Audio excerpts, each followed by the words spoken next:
जय श्री हरि।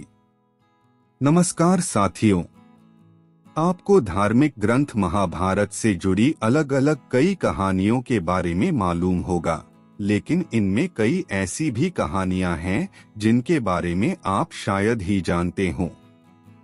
जानिए धार्मिक ग्रंथ महाभारत से संबंधित ऐसी ही 11 कहानियों के बारे में हम आपको इस प्रस्तुति में बताएंगे।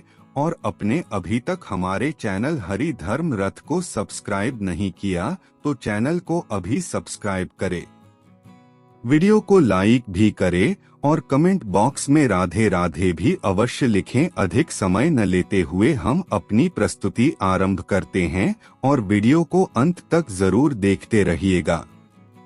नंबर 1। जब कौरवों की सेना पांडवों से युद्ध हार रही थी, तब दुर्योधन भीष्म पितामह के पास गया और उन्हें कहने लगा कि आप अपनी पूरी शक्ति से यह युद्ध नहीं लड़ रहे हैं। भीष्म पितामह को काफी गुस्सा आया और उन्होंने तुरंत 5 सोने के तीर लिए और कुछ मंत्र पढ़े। मंत्र पढ़ने के बाद उन्होंने दुर्योधन से कहा कि कल इन 5 तीरों से वे पांडवों को मार देंगे। मगर दुर्योधन को भीष्म पितामह के ऊपर विश्वास नहीं हुआ और उसने तीर ले लिए और कहा कि वह कल सुबह इन तीरों को वापस करेगा। इन तीरों के पीछे की कहानी भी बहुत मजेदार है। भगवान कृष्ण को जब तीरों के बारे में पता चला तो उन्होंने अर्जुन को बुलाया और कहा कि तुम दुर्योधन के पास जाओ और 5 तीर मांग लो।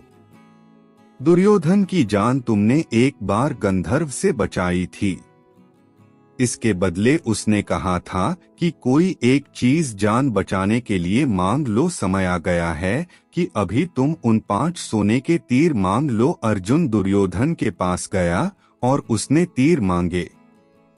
क्षत्रिय होने के नाते दुर्योधन ने अपने वचन को पूरा किया और तीर अर्जुन को दे दिए।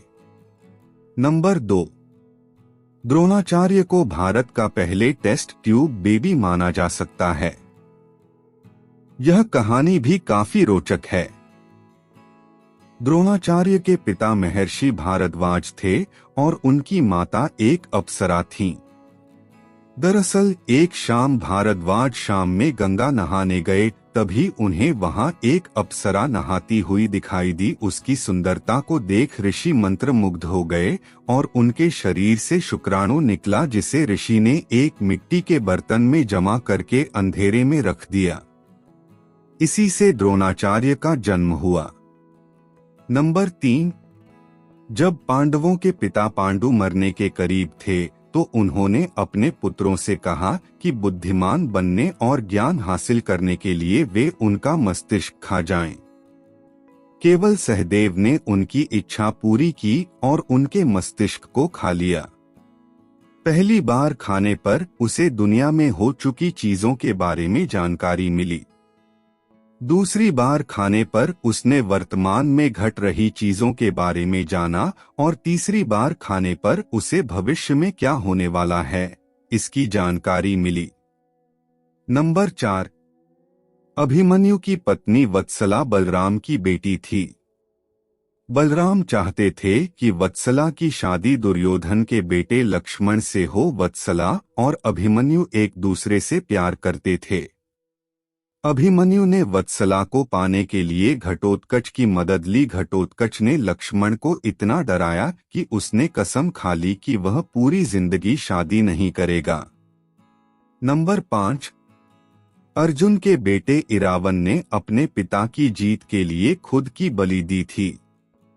बलि देने से पहले उसकी अंतमी इच्छा थी कि वह मरने से पहले शादी कर ले, मगर इस शादी के लिए कोई भी लड़की तैयार नहीं थी, क्योंकि शादी के तुरंत बाद उसके पति को मरना था।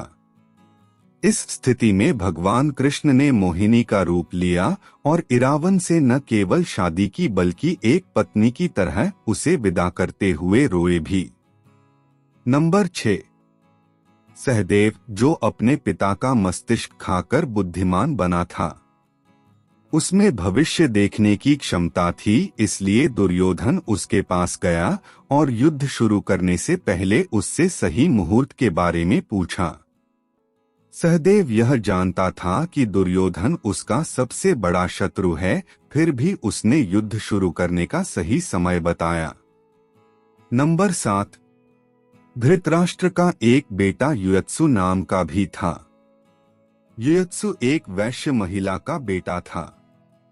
दरअसल धृतराष्ट्र के संबंध एक दासी के साथ थे जिससे युयत्सु पैदा हुआ था। नंबर 8। महाभारत के युद्ध में उडुपी के राजा ने निरपेक्ष रहने का फैसला किया था। उडुपी का राजा न तो पांडव की तरफ से थे और न ही कौरव की तरफ से। उडुपी के राजा ने कृष्ण से कहा था कि कौरवों और पांडवों की इतनी बड़ी सेना को भोजन की जरूरत होगी और हम दोनों तरफ की सेनाओं को भोजन बनाकर खिलाएंगे। 18 दिन तक चलने वाले इस युद्ध में कभी भी खाना कम नहीं पड़ा। सेना ने जब राजा से इस बारे में पूछा तो उन्होंने इसका श्रेय कृष्ण को दिया। राजा ने कहा कि जब कृष्ण भोजन करते हैं तो उनके आहार से उन्हें पता चल जाता है कि कल कितने लोग मरने वाले हैं और खाना इसी हिसाब से बनाया जाता है। नंबर 9। जब दुर्योधन कुरुक्षेत्र के युद्ध क्षेत्र में आखिरी सांस से ले रहा था, उस समय उसने अपनी 3 उंगलियां उठा रखी थी। भगवान कृष्ण उसके पास गए और समझ गए कि दुर्योधन कहना चाहता है कि अगर वह 3 गलतियां युद्ध में ना करता तो युद्ध जीत लेता। मगर कृष्ण ने दुर्योधन को कहा कि अगर तुम कुछ भी कर लेते तब भी हार जाते। ऐसा सुनने के बाद दुर्योधन ने अपनी उंगली नीचे कर ली। नंबर 10। कर्ण और दुर्योधन की दोस्ती के किस्से तो काफी मशहूर हैं। कर्ण और दुर्योधन की पत्नी दोनों एक बार शतरंज खेल रहे थे। इस खेल में कर्ण जीत रहा था, तभी भानुमति ने दुर्योधन को आते देखा और खड़े होने की कोशिश की। दुर्योधन के आने के बारे में कर्ण को पता नहीं था, इसलिए जैसे ही भानुमति ने उठने की कोशिश की, कर्ण ने उसे पकड़ना चाहा। भानुमति के बदले उसके मोतियों की माला उसके हाथ में आ गई और वह टूट गई। दुर्योधन तब तक कमरे में आ चुका था। दुर्योधन को देखकर भानुमति और कर्ण दोनों डर गए कि दुर्योधन को कहीं कुछ गलत शक ना हो जाए। मगर दुर्योधन को कर्ण पर काफी विश्वास था। उसने सिर्फ इतना कहा कि मोतियों को उठा लें। नंबर 11। कर्ण दान करने के लिए काफी प्रसिद्ध था। कर्ण जब युद्ध क्षेत्र में आखिरी सांस ले रहा था तो भगवान कृष्ण ने उसकी दानशीलता की परीक्षा लेनी चाहिए। वे गरीब ब्राह्मण बनकर कर्ण के पास गए और कहा कि तुम्हारे बारे में काफी सुना है और तुमसे मुझे अभी कुछ उपहार चाहिए।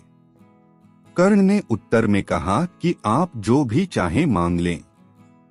ब्राह्मण ने सोना मांगा। कर्ण ने कहा कि सोना तो उसके दांत में है और आप इसे ले सकते हैं।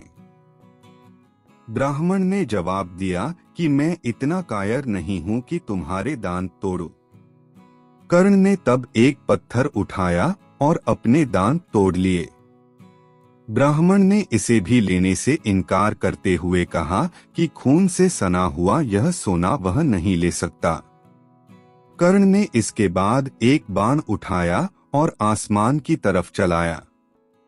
इसके बाद बारिश होने लगी और दांत धुल गया।